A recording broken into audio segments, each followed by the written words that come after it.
Matt, we actually spoke last time you were on the show and you hung up on me. Oh, that's good. Yeah, excellent lead. You asked me a question. Yeah. You asked me a question and then you hung up mid-sentence. Like, I didn't even know why you asked it, if you were going to this way. Okay. Right. But today I want to... I would apologize, but I don't remember. We'll just go with welcome back. What do you want to talk about? Yeah, I want to talk about how you talk about people that believe in faith.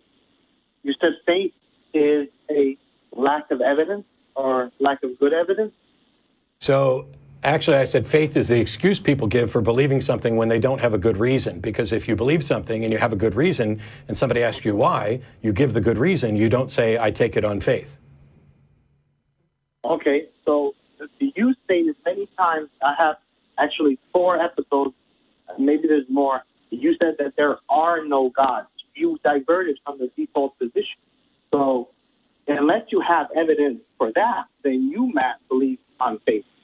Yeah, so I don't know which episodes you've got from, and I can't address the surrounding context, but atheism is the position where you are not convinced there's a God. You may, in fact, be convinced there are no gods. My position... Yes, that's what I'm speaking. That's what you're referencing? That's not me saying what I believe. That's me describing what atheism is. No, I'm referencing the second part. You said that you go one step further. You say there are no gods. No.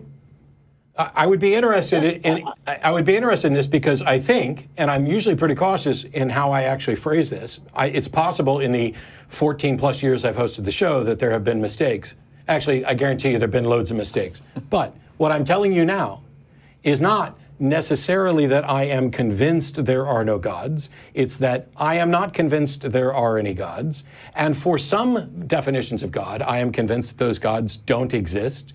I am not certain and would never claim that I am certain there are no gods, but I can reasonably be convinced that there are no gods, which is why I'm writing a book called If I Were God, that not only addresses atheism as I am not convinced there is a God, but also atheism as I am convinced there are no gods, and that I am not asserting this with certainty. I'm just reaching a reasonable conclusion based on sound arguments. Yeah, but I would argue that that's not reasonable because you live in Austin, Texas, which is a small part of America, which belongs to Earth, galaxy, and universe. We haven't even tapped into everything that's there. So you're gonna argue that because there's countless things I don't know that I can't know this either, right? No, you can't know that there are no gods. You have to. Isn't that what I just said? You are trying to argue that because I don't have absolute knowledge, because there's so many things out there I don't know, that I cannot then say I know there are no gods reasonably. That's your point, right? It doesn't sound reasonable, yes. Is that your point?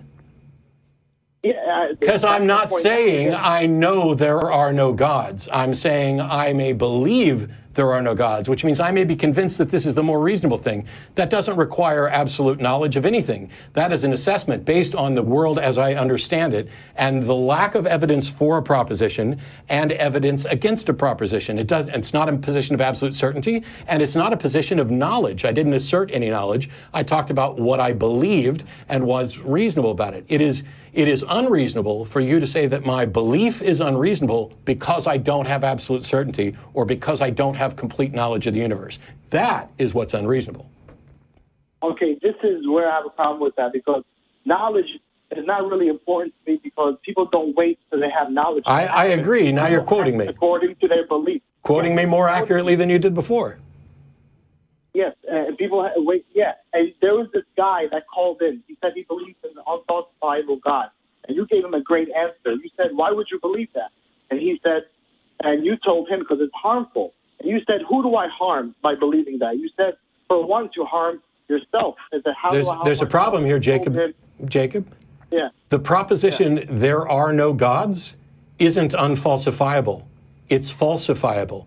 You can falsify it by demonstrating that there is a God. You need to learn the difference. You need to learn the difference between a falsifiable proposition and an unfalsifiable proposition, because you don't get to say that my falsifiable proposition is flawed because you view it the same way you view an unfalsifiable proposition. That's a fallacy. No, I wasn't talking about that. I was talking about... That's absolutely what you just did. Rewind it. No, as I was let me finish. Okay. The guy, you told him the harm is you will not find out the real truth. And he said, how does that prevent me from finding out the real truth? You said, why would you search for the truth if you already believe in God? And I asked you the same thing. Yes. Why would you search? Why would you consider any evidence of God if you already believe or reasonably believe that there is no God? Because I don't hold my positions.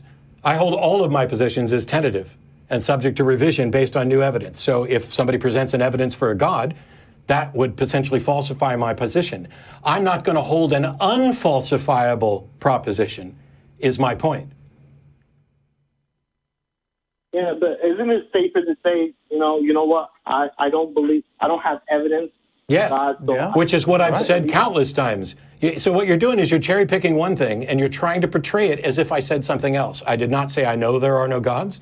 I did not say that there are no gods as an unfalsifiable proposition that I believe. I believe it is a falsifiable proposition. And all propositions that are falsifiable, which I believe, are subject to revision just as soon as you or somebody else falsifies them. Can you do that?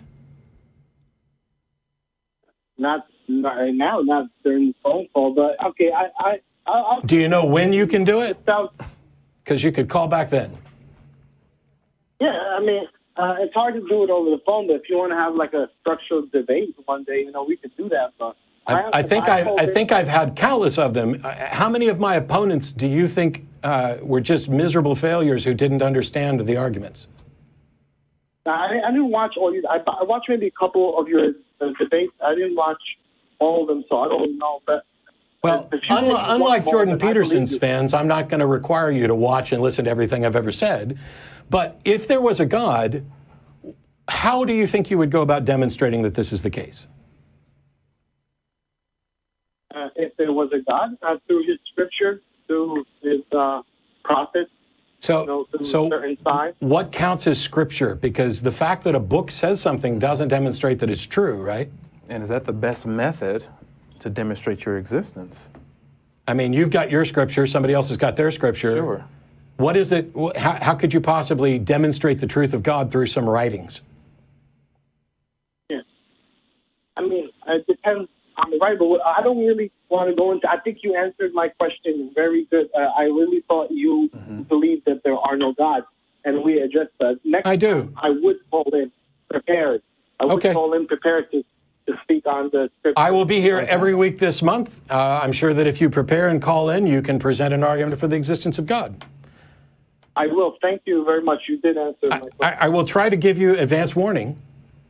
If you're going to argue based on Scripture, be prepared to answer why one should accept Scripture as true. Right. And how do you and how you distinguish between your true Scripture and somebody else's false Scripture. Just as a heads up. What is that actual method that exists? Thanks, Jacob. Because we've had that conversation. I've had a few 50,000 times.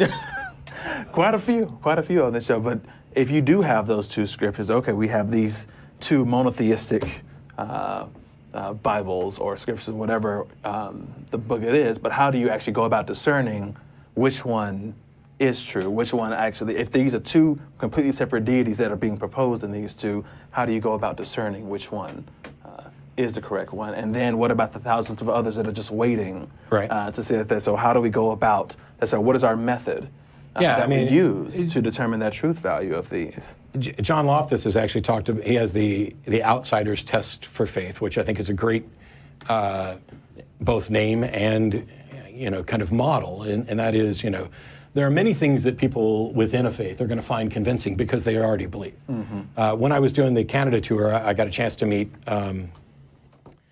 Josh McDowell. Well, I didn't get to meet Josh. He was there, but his son, Sean McDowell, was there doing a discussion. And we only got to speak for a minute or so. But he did send me a copy of the newest version of the evidence that demands a verdict, because I had asked a question during the Q&A period. He had mentioned the secular web, infidels.org, because up there are a great many articles that rebut the things that Josh wrote about in Evidence That Demands a Verdict and New Evidence That Demands a Verdict, and the even newer than new evidence that demands a verdict, and now we're up to the umpteenth thing. And so I asked, essentially, what if there were things that were written about at infidels.org that they had considered and come up with a response to? And he said, oh, that's in the new version of the book, and I'll send you a copy. And of course, he did send me a copy of the book. I hope to look through it. There was a second part to that question that I didn't get to ask, and maybe we'll get Sean to call in one day, because not only am I interested in finding out what there was at infidels.org that they thought was wrong or fallacious that they came up with a response to, but was there anything in any of the rebuttals at infidels.org that they found to be accurate, and did they modify the sections of Evidence That Demands a Verdict to offer a correction? Because I think if you want to talk about miracles, which have a lot of different definitions, I think the very notion that there could be this much criticism of this book and none of it was reasonable, that'd be a miracle that would almost prove the point, as if there's nothing, no criticism of this book has ever been reasonable. I don't even think Sean would go down that route, but I don't know him that well, so I can't really say.